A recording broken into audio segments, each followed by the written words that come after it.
warahmatullahi wabarakatuh. Perkenalkan kami dari kelompok 6. Di sini kami akan menjelaskan materi tentang IoT atau Internet of Things. Sebelumnya perkenalkan saya Alisa Norma Rahmadani dengan NIM 13. Saya Pak Syarido Pradipta Setiawan dengan NIM 16. Saya Mukbil Agita Hafiz dengan NIM 17. Dan saya Rizky Arkana dengan NIM 39. Baik, di sini saya akan menjelaskan apa sih IoT itu.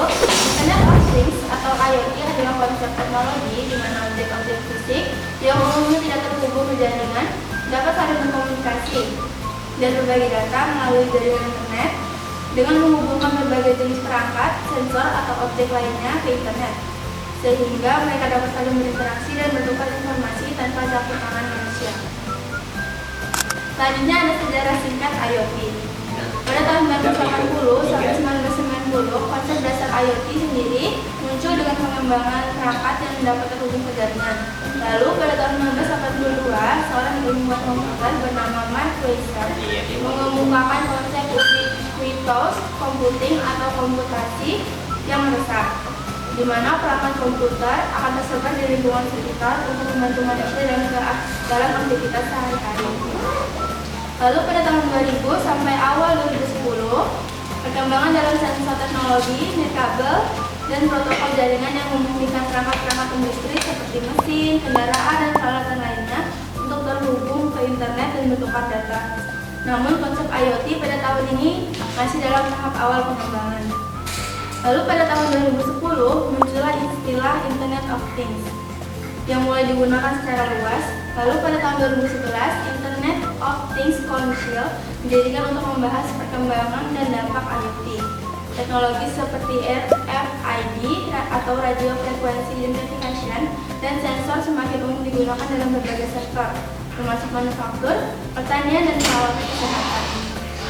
Lalu pada tahun 2010, pengembangan platform dan standarisasi seiring dengan pertumbuhan perangkat dan data IoT membuat banyak platform dan protokol standar yang muncul untuk membantu integrasi dan interoperabilitas antar perangkat.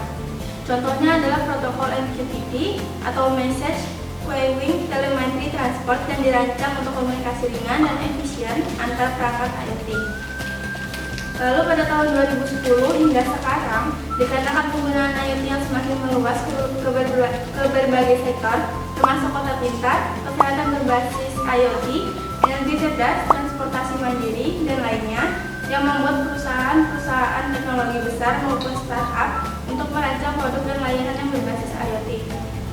Selain itu, konsep yang terkait dengan IoT seperti Big Data dan Analitika semakin penting dalam mengelola data yang dihasilkan oleh jutaan perangkat penghubung. Lalu yang terakhir, tantangan keamanan dan privasi. Pertumbuhan pesat IoT yang juga membawa tantangan dalam hal keamanan maupun privasi data, karena banyak perangkat yang mengumpulkan dan berbagi informasi sensitif, sehingga perlindungan terhadap serangan cyber dan pelanggaran privasi menjadi isu yang mendesak hingga sekarang. Terima kasih. Kemudian perangkat IoT. IoT mencakup berbagai perangkat dan dirancang untuk mendukung berbagai aspek kehidupan. Pertama ada peralatan rumah pintar, meliputi perangkat seperti lampu otomatis, AC yang dapat dikontrol melalui aplikasi, dan perangkat lain yang meningkatkan kenyamanan dan efisiensi di rumah. Kemudian ada kesehatan dan kebugaran, perangkat seperti smartwatch, pelacak kesehatan, atau alat medis yang dapat memantau kondisi tubuh secara real time. Ada juga kendaraan dan transportasi kendaraan seperti GPS dan sistem navigasi yang terhubung dengan data untuk meningkatkan keamanan dan efisiensi. Kemudian ada juga industri dan manufaktur. Ini digunakan dalam otomatisasi produksi, pengelolaan rantai pasokan, dan monitoring kondisi mesin di pabrik. Ada juga pertanian, teknologi IoT yang digunakan untuk mengelola irigasi otomatis, pemantauan tanah, atau deteksi hama. Kemudian kota pintar atau smart city, sistem IoT seperti pengelolaan lalu lintas, pencahayaan jalan otomatis, dan pengelolaan sampah untuk meningkatkan efisiensi kota. Kemudian energi pintar, sistem monitoring energi untuk efisiensi seperti smart meter atau grid listrik yang terhubung. Kemudian lingkungan, perangkat yang digunakan untuk memantau kualitas udara, prediksi cuaca, atau prediksi bencana. Kemudian ada komponen IoT. Komponen-komponen itu penting membuat IoT berfungsi. Ada perangkat sensing atau sensor. Komponen utama untuk mengumpulkan data dari lingkungan, misalnya sensor suhu, kelembapan, atau gerakan. Kemudian mikroprosesor, unit prosesan utama yang mengelola data dari sensor dan menjalankan perintah. Kemudian ada modul komunikasi, teknologi yang memungkinkan perangkat IoT terhubung ke jaringan, misalnya Wi-Fi, Bluetooth, atau Zigbee. Kemudian ada jaringan, infrastruktur komunikasi yang menghubungkan perangkat IoT untuk berbagi data. Kemudian ada aplikasi dan antarmuka pengguna, platform yang memungkinkan pengguna mengakses dan mengontrol perangkat IoT. Ada juga platform IoT, sistem manajemen yang mengatur komunikasi dan pengelolaan data dari perangkat IoT. Kemudian data analisis data yang digunakan untuk memberikan wawasan bermanfaat. Kemudian keamanan dan privasi, langkah-langkah untuk melindungi data dan pengguna dari ancaman cyber. Kemudian aktuator, komponen yang menjalankan tindakan berdasarkan data sensor, misal membuka pintu otomatis atau mematikan lampu. Kemudian cloud computing, teknologi yang menyimpan dan memproses data berbasis cloud. Kemudian protokol dan standar, aturan komunikasi antara perangkat IoT untuk memastikan kompatibilitas. Kemudian manajemen energi, pengelolaan daya untuk memastikan efisiensi perangkat IoT. Next. Apa sih itu cara kerja dari IoT? Ada dibagi juga menjadi 10, yaitu yang pertama sensing data atau juga disebut mengumpul data dari sensor. Yang kedua mengirim data dikirim ke server atau cloud. Yang ketiga platform IoT dan cloud computing, data disimpan dan diolah cloud. 4. Pengolahan data dianalisis untuk mendapatkan informasi. 5. Tanggapan dan aksi memberi responsi sesuai data. 6. Interaksi antar perangkat saling berkomunikasi. 7. Interaksi dengan pengguna berinteraksi melalui aplikasi. 8. Keamanan dan privasi, melindungi data dari sistem.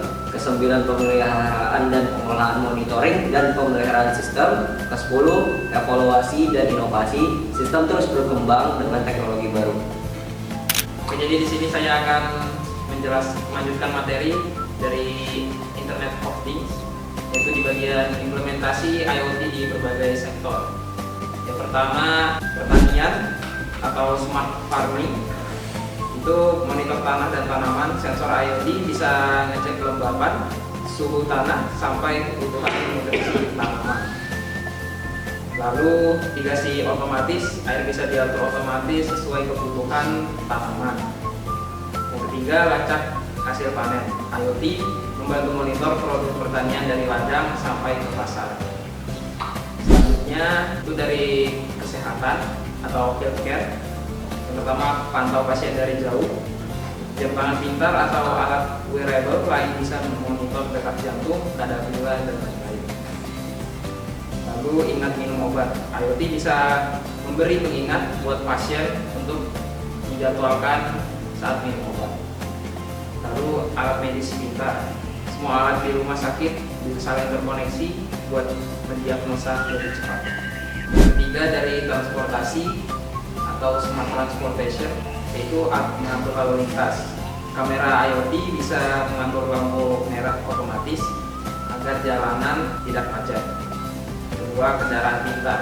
Mobil bisa saling komunikasi buat cegah kecelakaan terjadi. 3. Lacak barang kiriman. Paket bisa dilacak secara real time menggunakan IoT. Lalu yang keempat dari industri atau industrial IoT, yaitu maintenance mesin. Sensor di mesin bakal kasih peringatan kalau ada yang rusak. Yang kedua, pabrik otomatis. Robot di pabrik bisa bekerja bareng sistem IoT biar lebih efisien. Lalu hemat energi. IoT bantu monitor dan hemat penggunaan listrik. Selanjutnya dari rumah, yaitu smart home. Alat rumah pintar, lampu AC atau TV bisa dikontrol menggunakan aplikasi. Kedua, keamanan rumah, ada CCTV pintar atau kunci otomatis buat tingkatin keamanan. Tiga, hemat listrik, lampu nyala atau mati secara otomatis jika ada orang. Selanjutnya dari kota atau smart city, yaitu mengelola sampah. Tempat sampah penuh dapat terdeteksi, lalu truk sampah tinggal mengambil sesuai rute. Yang kedua, lampu jalan pintar, lampu nyala saat ada kendaraan atau orang saja. Ketiga, monitor udara. Sensor IoT bisa memberi data polusi ke warga sekitar. Ketujuh, energi atau smart grid, yaitu atur jaringan listrik. IoT bantu distribusi listrik lebih efisien. Kedua, lacak pemakaian listrik. Meteran pintar memberi info pemakaian listrik secara real time. Yang ketiga, energi hijau. IoT membantu koneksiin energi terbarukan seperti iklan panel surya ke listrik utama. Yang kedelapan, retail atau smart retail, yaitu mengatur stok barang. Sensor IoT memonitor stok barang secara otomatis. Yang kedua, pengalaman dalam belanja, yaitu memberi notifikasi diskon langsung di HP jika lewat truk tertentu. Ketiga, kasir otomatis. Belanja tinggal scan sendiri saja, nggak pakai antri. Contohnya seperti Amazon Go. Kesembilan atau yang terakhir yaitu pendidikan atau smart education, yaitu kelas pintar, ada papan tulis interaktif atau perangkat canggih lainnya di kelas. Yang kedua, absen otomatis. IoT membantu rekam kehadiran siswa secara otomatis melalui aplikasi. Yang ketiga, belanja online. IoT bantu bikin pembelajaran lebih personal sesuai cara belajar siswa. Jadi intinya IoT itu bikin hidup lebih gampang dan efisien di banyak bidang. Dan penjelasan dari kelompok kami, kurang lebihnya mohon maaf. Semoga materi ini memberikan manfaat bagi kita semua. Sekian, terima kasih. Wassalamualaikum warahmatullahi wabarakatuh.